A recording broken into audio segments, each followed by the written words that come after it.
It has been the talk of the town if you're in the ORAT community. My discussion with Brian Davila and Ryan Pineda, basically 2 hours of talking to folks about rental properties and their opinion that rental properties don't work. It was a interesting and frustrating conversation, but thank you all for watching, supporting. Cody, I understand you just finished it up, and curious if you have any thoughts or questions. I definitely do. To start off with a question. Okay. Do you feel they are just sharing a narrative to push their business? And I'll caveat that before you answer. Okay. You tried to interject and share an opinion multiple times where they completely steamrolled over you, and you actually never got to answer. You got to share the one about if your daughter was 15. I liked that you circled back to that. But many of the time, they didn't give you a chance. Yeah, I mean, there were certainly multiple times in that video I just wanted to scream, like, you're not listening, you're not letting me talk. But it was their show, their house, so I held it in. Multiple people could tell I was frustrated at several different points. But back to the question at hand. I think when you kind of step back and look at what Ryan has done since flipping couches to flipping real estate to social media to education to social media branding to he's ever evolving and ever changing. I'm not sure he has a core thing. I do think he's a little bit of a unicorn because it seems like he could spin up. I think he's like an idea guy, right? Lots of ideas. And I do think always talking about whatever the latest thing is. We talked a little bit about M19, I think, at the end. So again, I think there was that. Brian Davila, on the other hand, is always felt to me like he's always chasing the next hot thing. And I don't know if that's because he's so close with Ryan. It's like proximity. And Ryan has this gravity around him, and he brings all these people in, and maybe Brian is picking up on that. But man, to say that Brian's been investing for 10 years when he seems to never give anything a chance more than a couple of years is no wonder he's stressed out. He's got a little of this, a little of that, a little of this, a little of that, a little of this, a little of that. It's like, you have no economies of scale. You haven't learned any lessons. You're not getting any better, right? I couldn't imagine doing something for 3 years, knowing the first 5 years suck, and then restarting over at year one. And he's done that multiple times. I mean, no wonder you're stressed out. I mean, those are some of my first thoughts. Yeah, that's brutal. I would not want to start over with something new. That's why I pruned the portfolio. I mean, we've been talking about that for a year now. So what's your take on being a business person versus being a real estate person? I tried to get there, or at least I thought I did. When you think, so I think Rich Dad Poor Dad's, I think it was his second book called The Cash Flow Quadrant, right? I've said for years that Rich Dad Poor Dad changed my life. It opened a window, all of that stuff. But Cash Flow Quadrant actually spoke to me even more because it basically took my econ degree, my MBA, and my accounting degree and kind of layered it over, my balance sheet and my income statement. So I always thought about, hey, I'm an employee. I have no interest in being a small business. I have no interest in being a big business. But for me, the end result was always the investor. I'm always fascinated going from employee to investor. Entrepreneurs like Brian, like Ryan, I think they're trying to be small business built into big business and then become investors. To me, that's longer, riskier, more fraught with challenges. And it's like, I'm okay. I think 90% of us, maybe 85% of us are wired to be employees, and there's nothing wrong with that. And I think sometimes folks like Ryan and Brian, they belittle employees and they talk down. And I don't think they do it on purpose, but that's just, they never were employees, right? They were just always entrepreneurs. So it's definitely different, right? We definitely are from a different cloth. I was cut from an employee and they were cut from entrepreneurship. So there's probably always some tension there. But I think the fastest path for most people is being an employee, skill up, learn, other skills, and then, live below your means and invest. I think that's the right answer for most people. Yeah. And on the looking down piece, or they really downplayed what you've accomplished. At the end, Ryan mentions like, well, you're the unicorn of the corporate world, but they played into the fact that you could only do it because rentals were cheaper 20 years ago.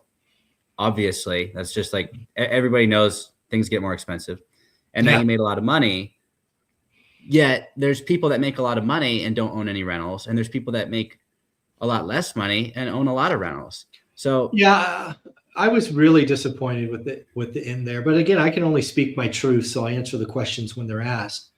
But again, I think what was missing from that conversation and where I wish we would have gone is I bought rental properties every year for 21 years. They chose to focus on 2010 and 11, 2 years where we bought a lot. They didn't talk about what I did before the crash. They didn't talk about what I did during the crash. They didn't talk about my 56 flips. They didn't talk about all those other things. And the reason I wish we would have gone there, unlike Brian, unlike Ryan, all of my experience is in one location. And when you have 20 or 25 years of compounding knowledge on a location, you can find and see values that others can't. And the other thing I think that was lost is they felt like, they were trying to say that 2010 and 11 is why I'm financially free. That's no. The reason I'm financially free is because I started buying in 01, right? If I only have the stuff I had from 2010, 11, I'd have like 20 homes, 25 homes or something like that. It would be nothing compared to what I have today. The reason I'm financially free is because I did something every year for 20 years on purpose, right? You build a stack and you just keep building and eventually it becomes something. So that was a huge disappointment. I think they tried to belittle that. And again, what were they trying to do?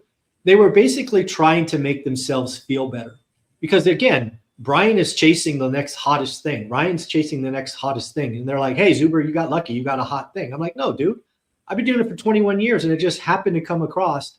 And, I did a little bit more. So yeah, that was disappointing. Well, my biggest takeaway from their perspective is they want and, in quotes, deserve to feel rich today. Because their business models are very much so money today. Like, what am I going to do with putting all this money down to make $400? It's like, it's not about the $400. It's about the learning lessons you get along the way. So I was taken back a bit by that because I like looking up to these. I like looking up to people that are in the real estate space, but they're really not in the real estate space. So you got to be careful who you get your advice from. We talk about this on. Oh, sorry to cut you off, but like in your community, because I do the call every Saturday, we've talked about this in the past. You have to be very careful who you get your advice from. Yeah. Because if you don't vet who you're getting advice from, you're going to hear real estate sucks. Why do all the work for $400 when you can't see year 10? Like I'm not even at year 10. And what I'm seeing now is crazy compared to what I was living 7 years ago. Yeah. I'm so happy to hear that. There's so much in that. Again, for whatever reason, Ryan and Brian both, they're selling a story that you should quit your job, replace your income, and come be an entrepreneur. That's essentially their story. And I think that is horrible advice for most people.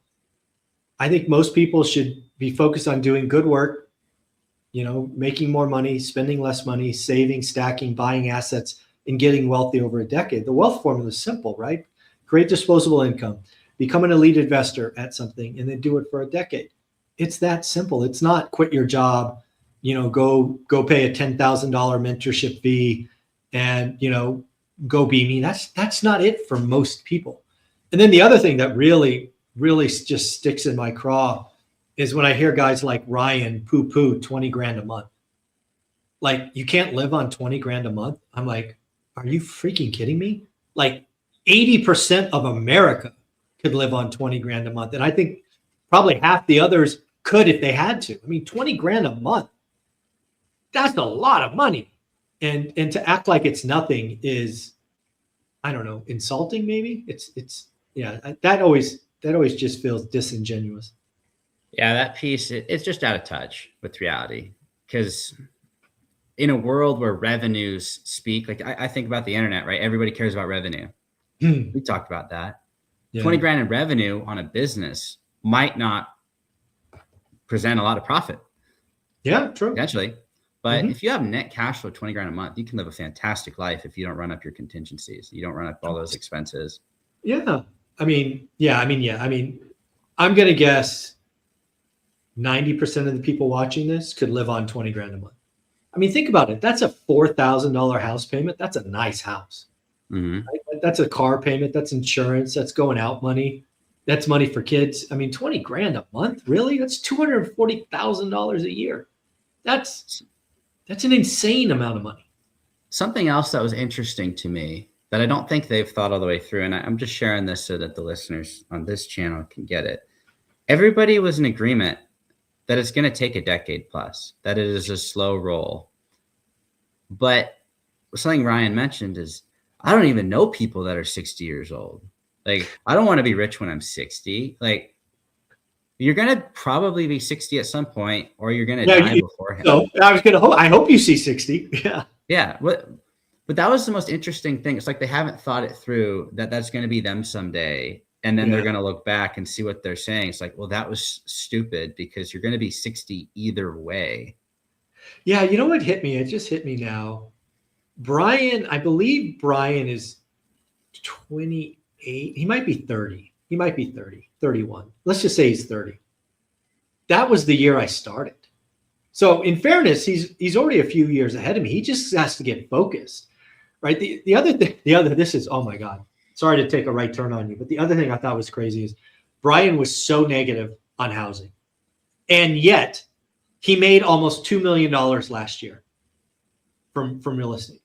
And I'm like, I don't get it. You're saying this thing doesn't work, but you made almost $2 million from real estate. That's and to act like $2 million isn't an ungodly amount of money is insane to me. Yeah, it's ridiculous. I mean, I definitely have my problems with real estate. We've talked about it online, offline, all the CapEx. I mean, when it hits hard. But even my portfolio, which is bigger than a lot, smaller than a lot, it brought in over 7 figures last year of rental income. That's not profit, but no, it's top line. Yeah. But eventually it'll be 7 figures of profit. It's a waiting game. But to say that something like that, because I was listening to it, I'm like, he would say my portfolio is insignificant. Yeah, based on the way he's. Yeah. And I'm like, well, what really matters?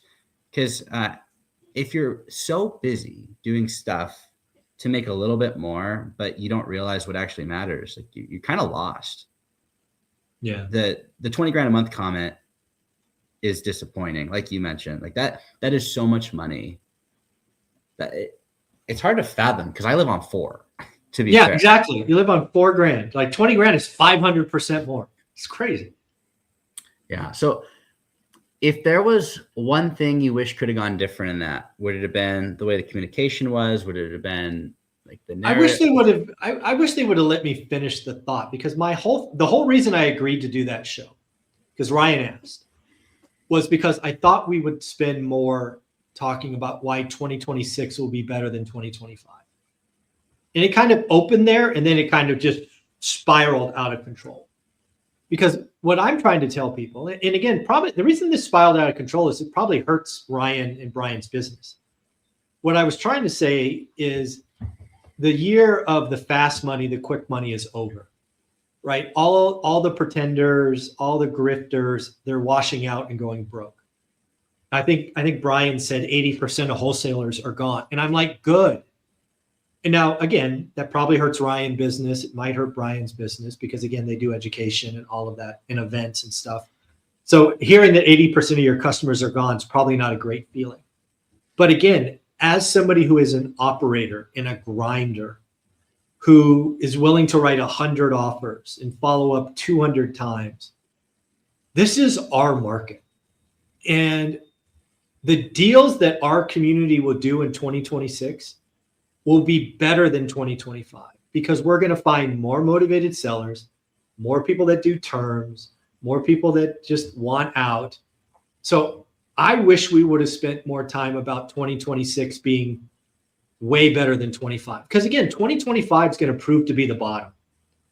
And, you know, I see it. I've called it. I know I'm right.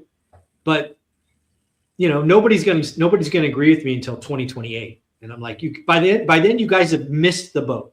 If you wait for 2028 for one of these doomers to say 26, 25 was the bottom, you've already lost because you missed out on some amazing deals. So that was my biggest. The reason I agreed to do the show was I wanted just to talk about what to do in 2026, and we really didn't spend much time there. Well, and I think that probably the most positive takeaway anybody that listens to that will get, especially from your community that understands your model, your composure validates everything that you set out to do, because they talk down on the model that you know it's worked, and you put in your points where you could, but you didn't have to talk over them. I mean, the loudest mouth in the room, we know how that goes. Yes. But you maintain composure through the whole thing. You stuck to what you know because it's proven, it works for you.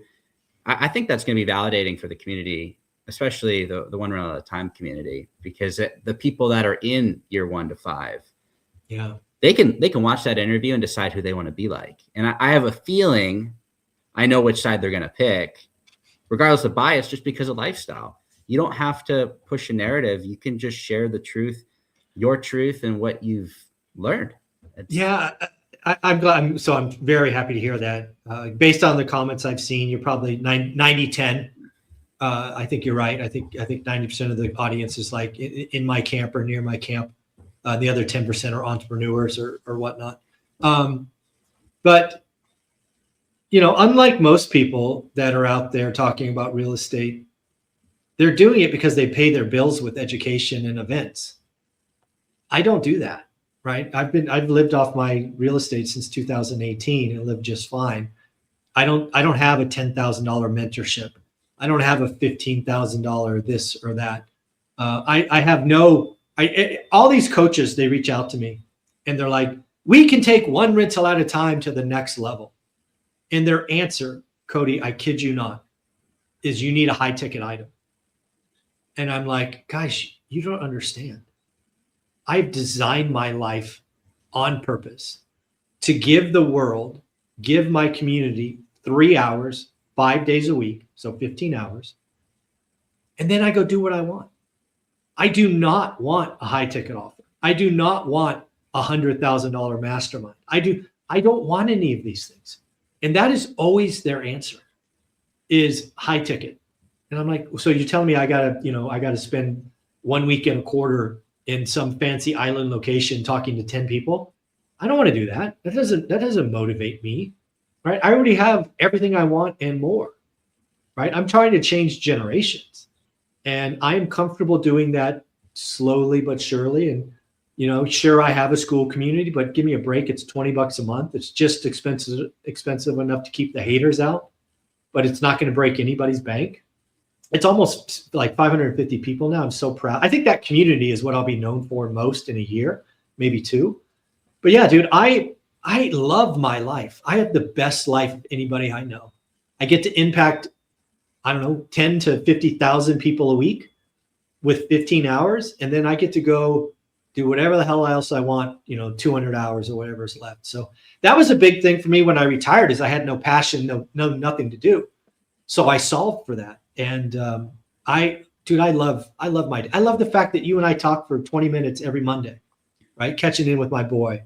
I love the fact I talk to Dion and Matt every Wednesday and Anna on Tuesday. And I have an amazing life, and real estate gave me this, right? 21 years of buying rental properties gave me the ability to do whatever I want, whenever the hell I want, with whom I want. And I just hope more people get that experience. Well, the impact is there. And I think you know this, even though I haven't straight out said it, but I feel like I would have imploded had we not met. Like the Maybe. pruning the right side. Well, the thing is, Dion was giving, like, he could share advice, but he and I didn't talk as much as we started to talk, and like the positioning wasn't there. I was like, well, I'm half his age. You're a lot closer to me than Dion, I think, right? Yeah. Well, we talk way more. Yeah, makes sense. But like the impact's not just on like people getting started. I had 250 rentals almost. Yeah. At 24. Glad to hear that. Yeah. Yeah. I see nothing but bright future for you. I mean, again, my goal of impacting generations. And if I just have a little bit of impact on you and then your soon to be children, I'm halfway there. So, it's going to be, it's awesome for me to watch people like yourself in your mid 20s be successful, because it just means I'm one step closer to accomplishing my goal of people saying nice things about me 50 years after I'm dead. Yeah. And the saying, bees don't spend their time telling flies why honey tastes better. Exactly. That was a big thing. That's funny you bring that up, because I thought of that quote when I was in that couch, on that couch with these two guys just beating me up. I'm like, dude, if you don't want to hear me talk, it's totally fine. I mean, this will be over soon and I'll just, I'll go do what I want. But yeah, it's that's funny. That quote came up to me when I was sitting on the couch, that exact quote. It's like, God damn, these flies don't need to be told that honey tastes better. No. So yeah, it'll be fun. I'm curious to see what other people think as they watch it. But again, I think the biggest takeaway is your foundation and your composure really shine through on that one. So I appreciate cool that. It's cool to watch. It's one of the only almost 2-hour podcasts I actually watched the whole thing. Like I usually watch half of it and I'm like, done. Yeah. So yeah, I was shocked it went almost 2 hours. It did not feel that long. It felt like 45 minutes, but yeah, it was 2 hours. Probably for the best. Yeah, exactly. I'm glad it didn't feel tedious. But Cody, you are getting ready to kick off our Vegas event. First speaker, first day, Vegas. Get to meet the wife as well. What you want to tease? What you're going to be highlighting? Yeah, I actually owe you a PowerPoint. I got to get it to you in like the next 48 hours. So I'm getting on that, but it is ready, but I got to send it. We're going to be talking about taking the next step. I'm going to identify a few key points in my transition. I thought certain things would be the next step. And then I grew up and realized that that's not actually the most important step I could have taken. And as a result, I have a much more steady foundation for going into this marriage and prepping to have kids. And you can take a lot of different steps, but my goal, if anybody gets any takeaway from the 30 minutes I'm talking, is what's the best step for my pieces and really what I want, not what anybody else wants, not what I think other people would want to see from me, but what's going to make me happy in 10 years that I went this direction. And so that's what I'm going to be sharing. That's awesome. Again, folks, we still have 16 tickets left. You can find them at Eventbrite. We will see you guys in Vegas. Thanks, Cody, for everything. Take care. Thanks.